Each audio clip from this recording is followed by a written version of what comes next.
Hey guys, thanks for tuning in today to our online art lesson. My name is Neil Young and I'm an administrative assistant here at the Southern Alleghenies Museum of Art in Altoona. Before we get started today on our online lesson, I wanted to point out that these photographs that I had displayed are actually on display in Altoona right now. I definitely urge everyone to come check out this collection after quarantine is over. But this is a collection from William Rao, and he was a photographer from the late 1800s, and we actually house the collection, and this is a show that we usually put on annually, and we switch around the photos, so it's always something new. But for today's lesson, we are going to be focusing on the artist Bridget Riley.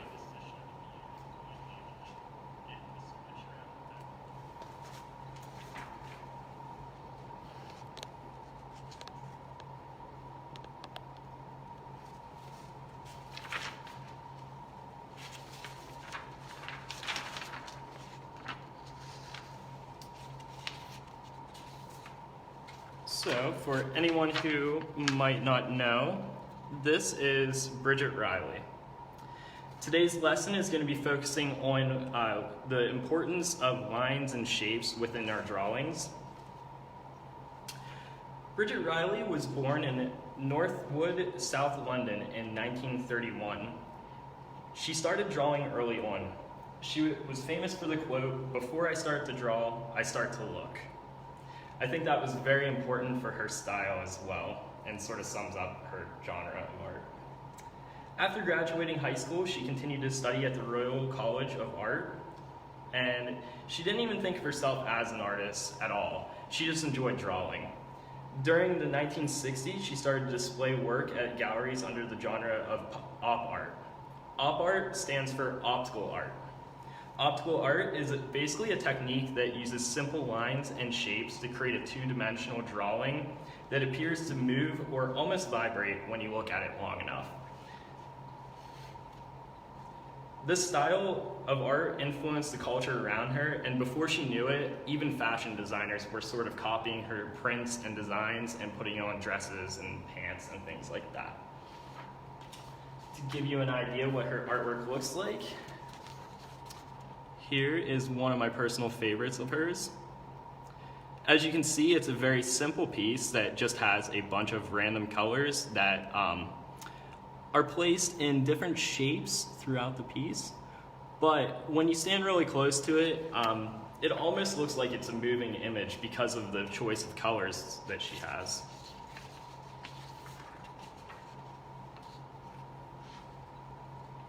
Here is another example of her work. This piece here is really cool because it almost feels that you're falling into the piece. Her work was really meant to be displayed very large scale and seen in person, which is very important because she wants the viewer to stand a distance from the piece so that way the illusion sort of happens. You just don't get the same effect when you print them out. And then here is one more. I find this one really interesting because of the shapes and how the lines are actually smashed together on this side. But it definitely gives you a sense of movement. Hey, Patty.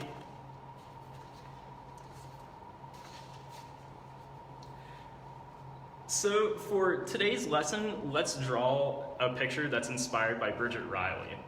For this project, we can pretty much use any supplies that we have laying around our house, but all you really need is a pencil, paper, and possibly something to color in your picture with. You might also need a roller, or you can totally freehand it. I think I'm personally just going to freehand mine. So, for today's lesson, we are going to be making a picture that looks something like this here.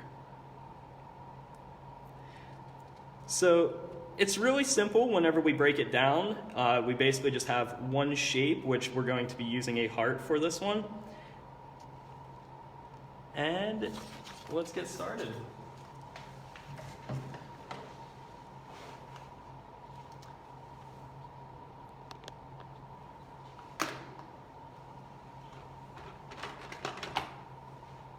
So first, let's section off a portion of our paper that is going to be the rectangle.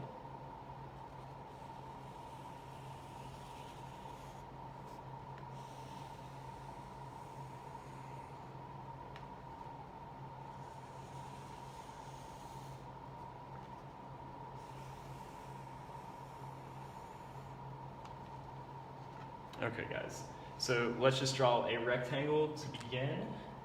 You can use pencil. I'm just going to be using marker just so that way you can see it a little bit better.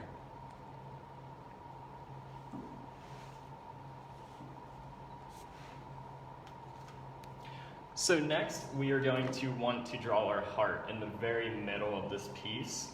Now, don't really worry about how big or small you make it. That can really be up to you. But usually it will be a little bit easier if it's a little bigger than the rectangle.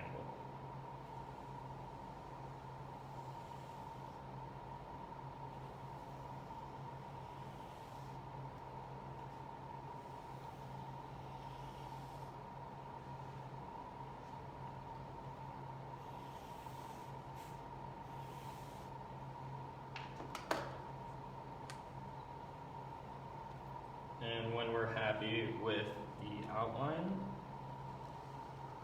go ahead and outline it in a marker or crayon, something a little more permanent.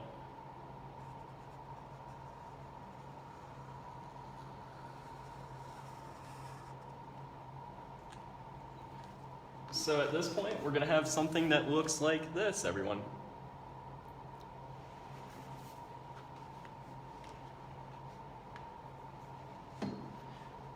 So the next step is the most important, but it's also a lot of fun.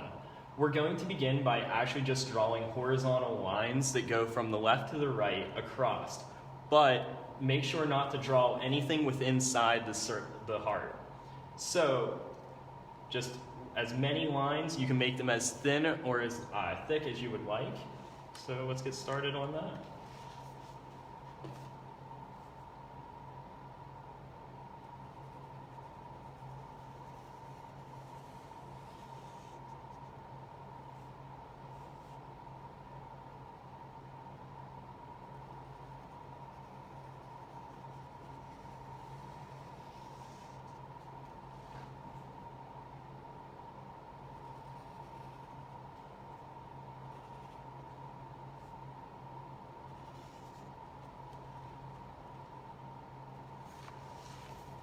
So I have a few lines down.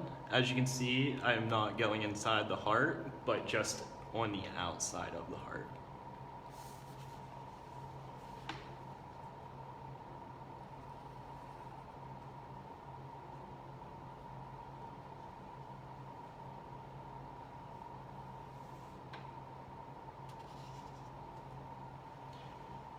So has anyone heard of this artist in the past? Or anyone a fan of op art?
All right, so then we're going to have something that looks like this. Oh, Kylie, you've heard of her before. Yeah, I definitely suggest checking out more of her work. most of her pieces were actually just painted directly on the walls. So some of these images, like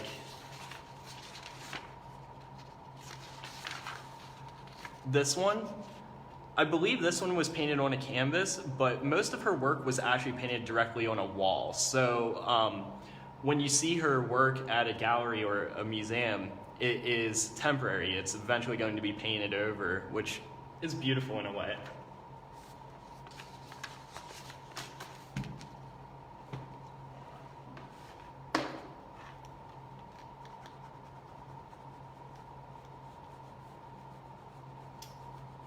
Now's a good time to go back and erase any pencil lines that you might have.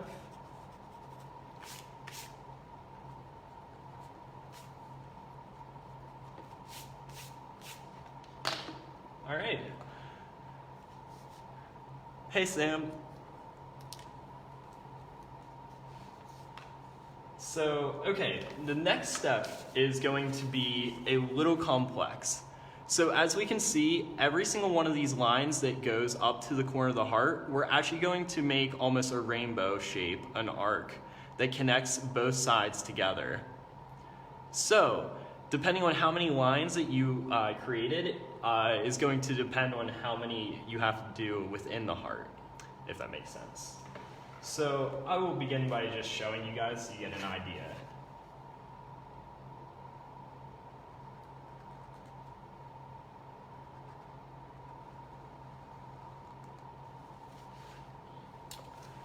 So, as you can see, I just started at the bottom, which I would just suggest because it's a little bit easier. And just start drawing a very gradual arc on each one of those lines just to connect them.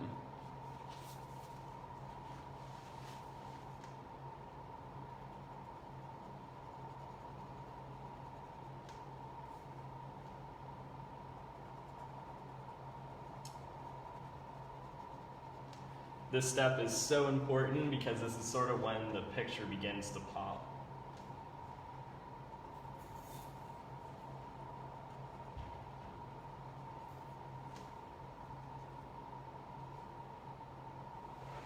Are you done? No, I'm still on. How much over? 15.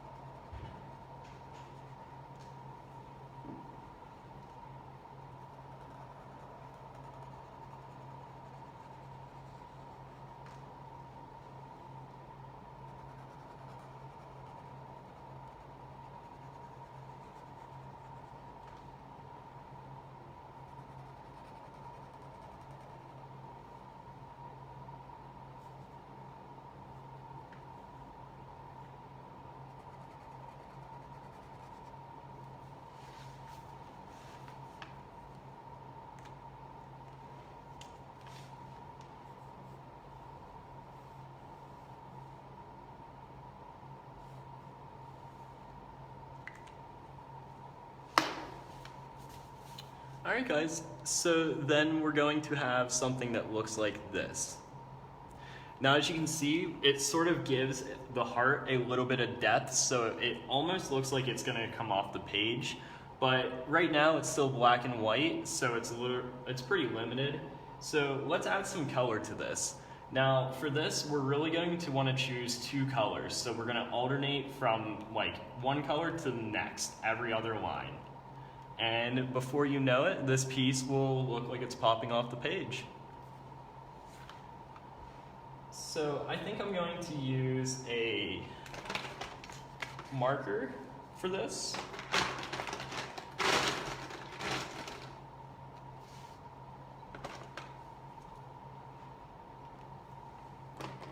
And I think I'm going to use this color here, this purplish pink.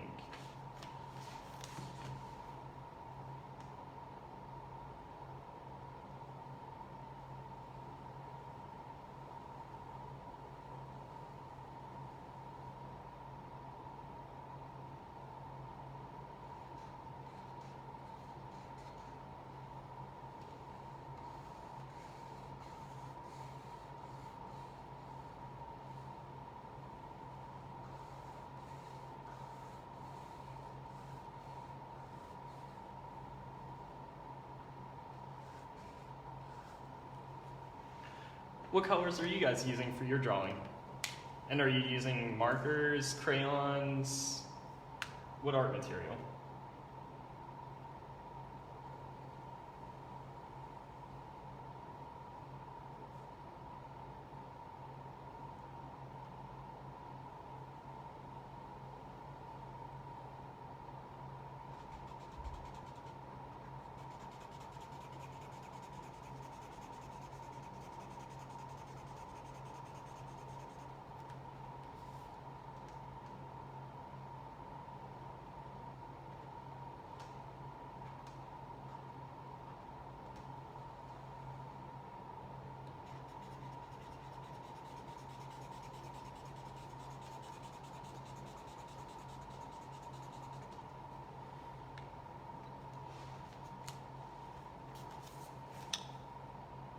So that's what we have so far.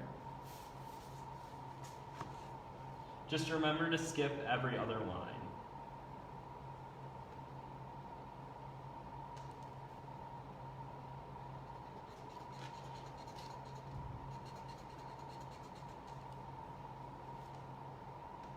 And like I said before, Bridget Riley, she really used a lot of black and white in her work.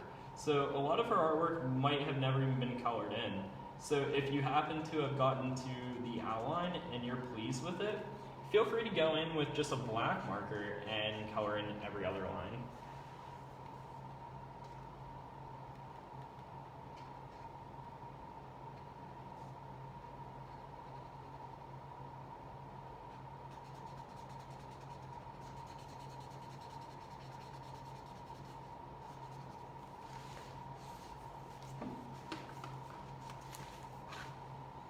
Okay. And don't forget to get the lines within the heart.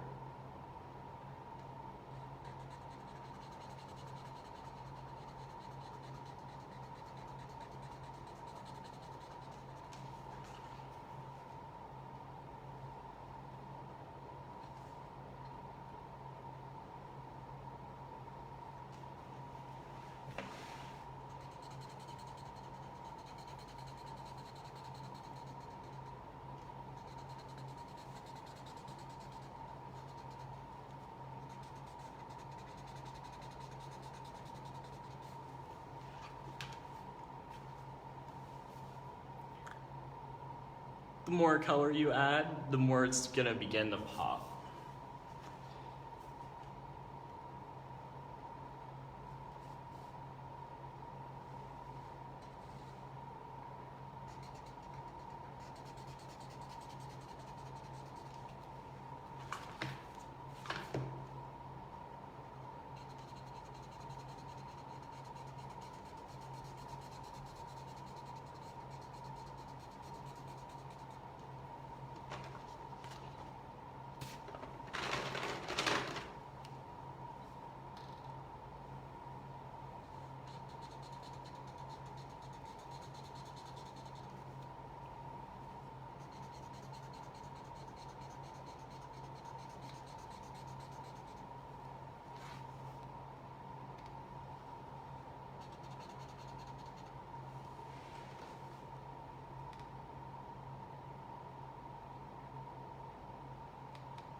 Even I make mistakes once in a while. I noticed that I actually missed one of the lines here. So the nice part is, just feel free to go back and touch up anything because we can always color over it.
Yeah, stuff does happen.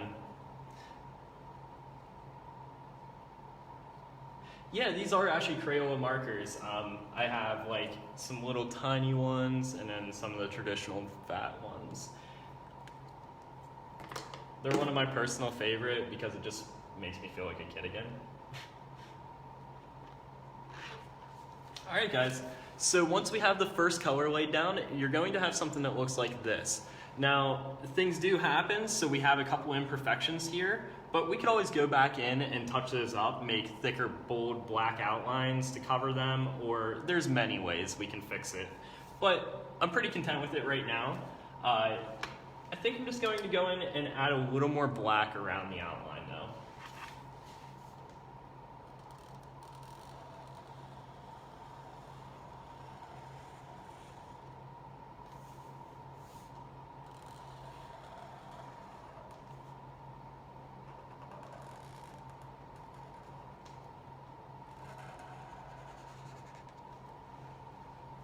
The most important thing is that you're really going to want these black outlines to be bold. If you have a thicker marker, feel free to use that.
Okay, everyone. So then we're going to have something that looks like this.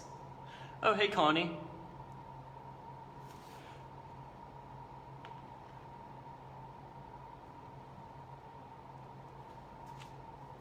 So, anyways, now at this point we can go in and we can actually color in each one of these white lines with something else.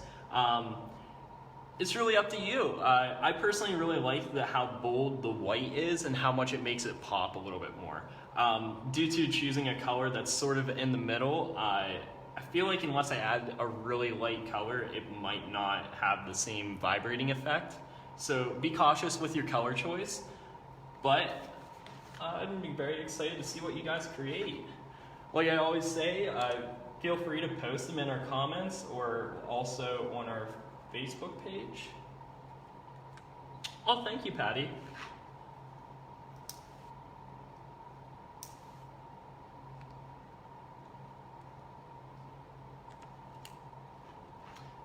So, guys,